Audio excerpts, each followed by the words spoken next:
Gênesis, capítulo 41. Passados 2 anos completos, Faraó teve um sonho. Parecia-lhe achar-se ele de pé junto ao Nilo.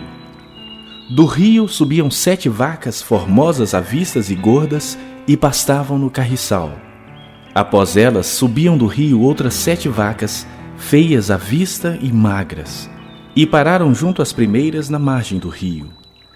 As vacas feias à vista e magras comiam as 7 vacas formosas à vista e gordas. Então acordou Faraó. Tornando a dormir, sonhou outra vez. De uma só haste saíam 7 espigas cheias e boas, e após elas nasciam 7 espigas mirradas, crestadas do vento oriental. As espigas mirradas devoravam as 7 espigas grandes e cheias. Então acordou Faraó. Fora isto um sonho. De manhã, achando-se ele de espírito perturbado, mandou chamar todos os magos do Egito e todos os seus sábios e lhes contou os sonhos. Mas ninguém havia que lhe os interpretasse. Então disse a Faraó o copeiro-chefe: Lembro-me hoje das minhas ofensas. Estando o Faraó muito indignado contra os seus servos e pondo-me sob prisão na casa do comandante da guarda, a mim e ao padeiro-chefe, tivemos um sonho na mesma noite, eu e ele. Sonhamos e cada sonho com a sua própria significação. Achava-se conosco um jovem hebreu, servo do comandante da guarda. Contamos-lhe os nossos sonhos e ele nos interpretou a cada um segundo o seu sonho. E como nos interpretou, assim mesmo se deu. Eu fui restituído ao meu cargo, o outro foi enforcado. Então o Faraó mandou chamar a José e o fizeram sair à pressa da masmorra. Ele se barbeou, mudou de roupa e foi apresentar-se a Faraó. Este lhe disse: Tive um sonho e não há quem o interprete. Ouvi dizer, porém, a teu respeito, que quando ouves um sonho, podes interpretá-lo. Respondeu-lhe José: Não está isso em mim, mas Deus dará resposta favorável a Faraó. Então contou Faraó a José: No meu sonho, estava eu de pé na margem do Nilo, e eis que subiam dele 7 vacas gordas e formosas à vista e pastavam no carriçal. Após estas subiam outras vacas, fracas, muito feias à vista e magras. Nunca vi outras assim disformes em toda a terra do Egito.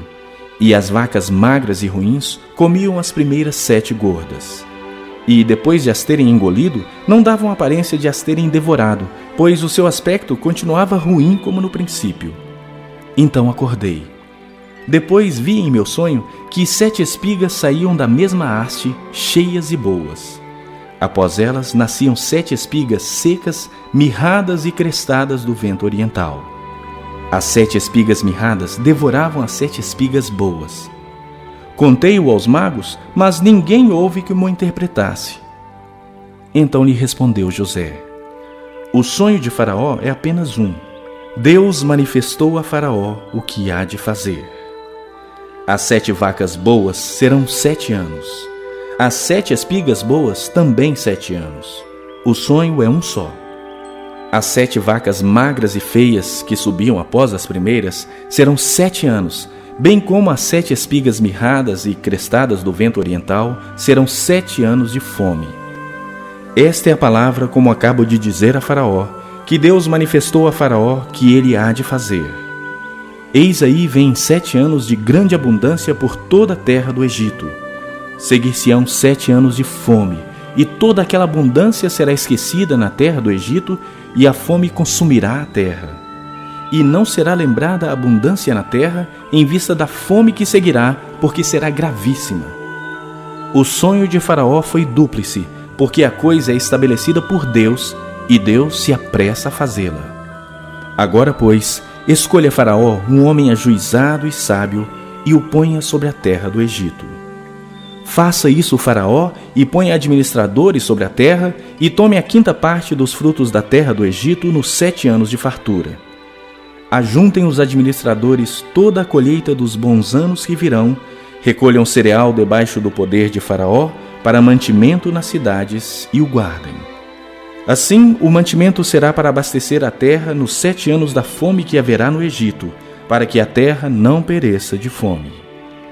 O conselho foi agradável a Faraó e a todos os seus oficiais. Disse Faraó aos seus oficiais: acharíamos porventura homem como este, em quem há o Espírito de Deus? Depois disse Faraó a José: visto que Deus te fez saber tudo isto, ninguém há tão ajuizado e sábio como tu. Administrarás a minha casa, e a tua palavra obedecerá todo o meu povo. Somente no trono eu serei maior do que tu. Disse mais Faraó a José: vês que te faço autoridade sobre toda a terra do Egito.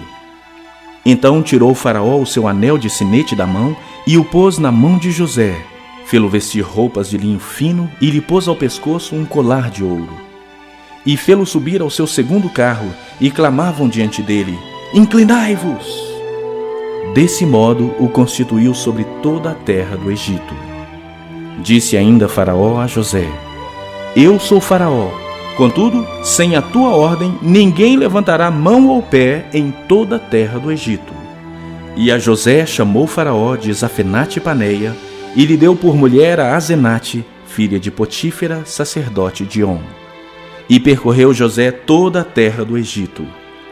Era José da idade de 30 anos quando se apresentou a Faraó, rei do Egito, e andou por toda a terra do Egito. Nos 7 anos de fartura, a terra produziu abundantemente. E ajuntou José todo o mantimento que houve na terra do Egito durante os 7 anos, e o guardou nas cidades. O mantimento do campo ao redor de cada cidade foi guardado na mesma cidade.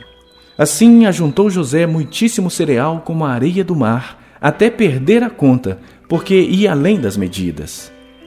Antes de chegar a fome, nasceram 2 filhos a José, os quais lhes deu Asenate, filha de Potífera, sacerdote de On. José, o primogênito, chamou de Manassés, pois disse: Deus me fez esquecer de todos os meus trabalhos e de toda a casa de meu pai. Ao segundo chamou-lhe Efraim, pois disse: Deus me fez próspero na terra da minha aflição. Passados os 7 anos de abundância que houve na terra do Egito, começaram a vir os 7 anos de fome, como José havia predito. E havia fome em todas as terras, mas em toda a terra do Egito havia pão. Sentindo toda a terra do Egito a fome, clamou o povo a Faraó por pão. E Faraó dizia a todos os egípcios: Ide a José, o que ele vos disser, fazei. Havendo, pois, fome sobre toda a terra, abriu José todos os celeiros e vendia aos egípcios, porque a fome prevaleceu na terra do Egito. E todas as terras vinham ao Egito para comprar de José, porque a fome prevaleceu em todo o mundo.